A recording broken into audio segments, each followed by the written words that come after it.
Hello, everyone. Welcome back. This is Alan.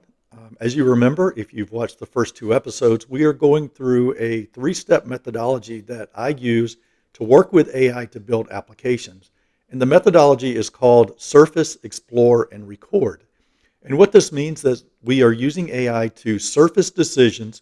These are decisions that typically the AI would make for you, but we're going to let the AI surface those decisions so that we can then explore options based on those decisions and then finally record the decisions. Then once we have those recordings, we can give those records to the AI so that it builds an app that we want it to build, not based on its defaults or the way it understands it. So let's get back to Claude Code and we'll continue building. Okay, we're back in Claude Code, so let's get started. I'm going to start by putting in my prompt that I'm going to begin the session with, but as we go through this prompt, I'm going to remind you of what we did in episodes 1 and 2. So in episode 1, we created business decision records. These, along with the business requirements document from episode 2, explain the why of what we're building. Why are we building this application?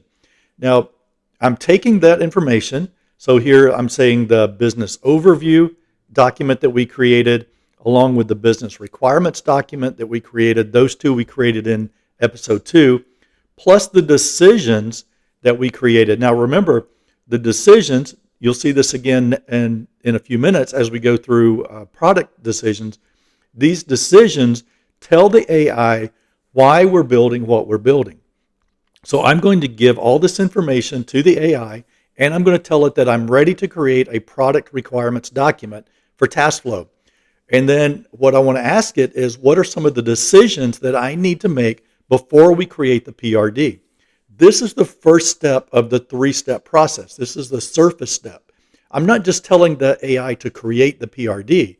I'm telling it to surface the decisions. What are the decisions that I need to make? Not for the AI to make, but for me to make as the developer. So I'm going to get this started, and I'm going to tell you that these decisions that we're making right now are very important because they're going to tell the AI later how to actually build the application. So it's not going to build it based on its defaults or what it thinks is best. It's going to base it on what I want my app to do. So let's let Claude run through reading all the documents, coming up with these different decisions, and we'll see what he comes up with. You can see already he's starting to list some decisions that we need to make. These are all very good. These are the kinds of things that if we just told Claude to, hey, create a PRD for me, it would decide these things for us. So that's why I call this part surfacing the decisions. If we had just let Claude do it, these would be silent decisions, decisions that we didn't know about. And later, as we're ready to deploy, or we're ready to get users, or we're ready to extend with new features, some of these decisions might come back and bite us because we didn't even know they were made, but AI made it for us silently. So as you can see, here's a list of several decisions.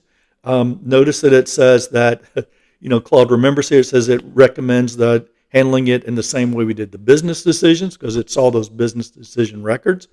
But what I want to do is I want to take one more step first. Now, one thing you need to know about AI, and if you've worked with AI long enough, you know this. AI not only wants to be helpful, sometimes it's more than helpful. So you give it an instruction, and it tries to think, okay, what would the next step be? And it does that next step for you along with what you ask it to do. If you've worked with AI agents, you've probably seen this. This is why many AI agents get in trouble, because you tell the AI agents to do something like, find emails that I don't need to keep anymore. And the AI thinks, oh, it not only wants me to find them, but I can go ahead and delete them too. And so it deletes these emails. And that's not what you really wanted. You just wanted to find a list of them. But the AI is trying to be helpful. So if you take a look at this prompt that I'm going to do next, I'm going to ask it, okay, let's review these and make sure that these are actually PRD level, PRD related decisions. Make sure that they don't go in the later technical documents that we're going to create in another process, another episode. So I'm asking the AI, okay, look at these decisions and make sure these are really for the step that I'm on. I'd recommend you do this at any point. Now, we didn't do this at the business requirements because that was really the first step. But now we want to say, hey, look at these and make sure. Now, look, even though I told it in the prompt before that I'm working on product decisions, it found several things here that it came up with that are really technical or architecture-based decisions, and so they shouldn't be included. So now it says, am I ready to work through the PRD level decisions? Now here's the other thing. See, he's trying to be very, very helpful, and he's saying, okay, let's get started on this. Let's go, let's go, let's go. But we want to record these decisions, okay? We don't want it to just go through and make the decisions. Instead, we want to have a way to record them and keep them for later. So I'm going to tell Claude, take these decisions for the PRD and store them in a folder, and don't make the decisions yet, but instead just create the placeholder records. So it's going to go through with all of these decisions that it found, not the ones that are technical or architecture related, and it's going to create these records. Now I'm going to take a break here. I'll be right back when Claude finishes, and then we'll pick it up from there and step through and make these decisions. Okay, so Claude has finished his work. He's created placeholder records for each of the 21 decisions that he came up with earlier, minus the ones that were more technical or architecture related.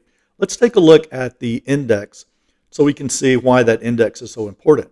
Now from the index, we can see a list of all 21 of those decisions, what the decision is. Notice that they're all currently marked pending because we haven't made these decisions yet. We didn't let Claude just make them on our own. We're going to use Claude now to explore different options for the decision, but we haven't asked Claude to make the decisions yet. So now, if you remember back in episode 1, when we were making business decisions, I used a prompt very similar to this one, where I'm now asking Claude to step through each decision. This is the Explore part of the Surface Explore Record. So we're going to ask Claude for each decision, step through one by one, and I want you to tell me the options for that decision. What are the strengths, weaknesses, and trade-offs for each option? Tell me what you recommend, and then explain why you recommend it, and finally give me the assumptions.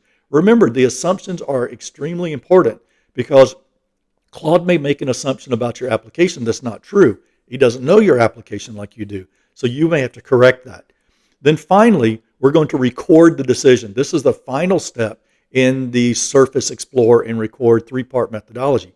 So we're going to record that decision in the placeholder decision records that we just started. So let's let Claude get started on the first decision. Now, remember how when we began this episode, I took the decision records from the business decisions that we made, gave it to Claude to begin the product level decisions. We'll do this all the way through. Once we finish the product level decisions, we'll give those to Claude to begin the design and the technical level decisions. So all of these records that we create right now don't just sit static. They're used later as we go through the process. Now, obviously, I'm doing this over a multi-day period, but there's no reason that you can't do this even in one afternoon. So while this slows down the process some, it speeds it up in the end, because when you get to the end, you have a product that is much more production ready, ready to be deployed, ready to be used, and a much more stable product. So let's take a look at this first decision. So this is for authentication method, and Claude's just saying, hey, we need to decide how are users going to authenticate? How are they going to tell the application who they are? How are they going to log in is a better way? And it came in with several options. Email and password only, then a social login, like log in with Google, log in with GitHub, log in with Facebook. Magic links, if you haven't looked into magic links, these are a great way to handle authentication, especially for simple apps if you don't want to have to store passwords. Or you could combine them, it says. You could have an email password plus a social login, or you could have the option of email password plus magic links. Now, Claude's recommendation is email and password. If I was really building this just as a simple app, I would probably use magic links just because it's so easy. But since I'm doing this for demonstration, and later I want to show you how I would handle authentication, I want to go with option A. I want to go with Claude's recommendation. So I'm just going to say, let's go with option A. Now again, I don't have to take just these options. I could ask a question, like maybe I want to say, hey, if I go with social logins, what social logins could I include? And then Claude could give me some ideas, and maybe I could say, I won't log in with Google, but I don't want these others. So let's just do email password and log in with Google. So you can choose your own options. You don't have to go with what Claude says. So let's move ahead. I'm just going to tell Claude, let's move on to decision 2. And while it does that, I want to show you that if we go back to our index, you now see that decision 1 has now been decided. Okay, so it recorded that information. And if I go to decision 1, let's open this up a little more. You can now see that I have that it's decided. That's the category. Here's the question that was asked. Here's the decision that we made. And here's the reason. So we have all of that information recorded for us. So later, if we need to go back and understand, why did we make a certain decision? Why is our app acting a certain way? We can go back to these decisions and we'll understand them. Plus, we can give them to the AI, and the AI is going to understand what we want as well. So now let's look at decision 2. And decision 2 is about the invitation flow. So it wants to know, how do workspace invitations behave? So remember that when I designed this, I don't want people just to be able to register. I want to send an invitation. So what are my options here? Simple invitations, no expiry, no resend. Or I can have expiring invitations with resend. Or I can have expiring invitations with resend and revoke. And notice it has different, it says there's different ways to handle these. And it says it recommends expiring invitations with resend. Plus approach 1, existing accounts are added directly. So this seems like a good approach to me, but let's say that we have, if we get to this and I just say, I don't understand what expiring, resend, and revoke mean, and what does it mean to handle existing accounts? So I'm just showing you this to say that you don't have to take just what Claude is telling you here. Ask for more information if you don't really understand it. So here, Claude's going to go through and explain what each of these mean so that I can understand it better. So again, we're still exploring our options. Okay, exploring options doesn't mean get a list of options. It means that understanding the options better. So this is this goes through and it tells me each of the things that I ask it. But again, I'm just going to say again, this is for demonstration. So I'm just going to say let's go with your recommendation.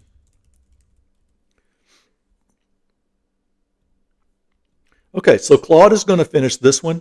It's going to write the decision record just like it did earlier. It's going to record that so that we can use it. And then I'm going to step through each of these 21 decisions. There's no reason for you to sit here and watch me. So I'm going to end this episode here. I'll come back into episode 4 and we'll actually create the product requirements document. Now remember, a lot of vibe coders have learned about PRDs, product requirements document, and sometimes that's the starting point. Well, PRDs is the second part of mine because you really need to understand the why. Why are you building this application, which is the business requirements, before you get to product requirements. The next episode, we'll go through product requirements. Then after that, we move into the second phase of the software development lifecycle, which is the design. Now, this is a place where AI has helped me quite a bit because I'm not a UI designer, but I'm going to show you how I use AI in that episode to surface some different design options. So I'll stop here. I'll see you again next episode. Thank you for watching, and I hope this has been helpful. If you have any questions or comments, please add them to the video. And remember, all of the prompts, all of the decisions will be in the GitHub, and you'll find that GitHub link in the description as well. Thank you again.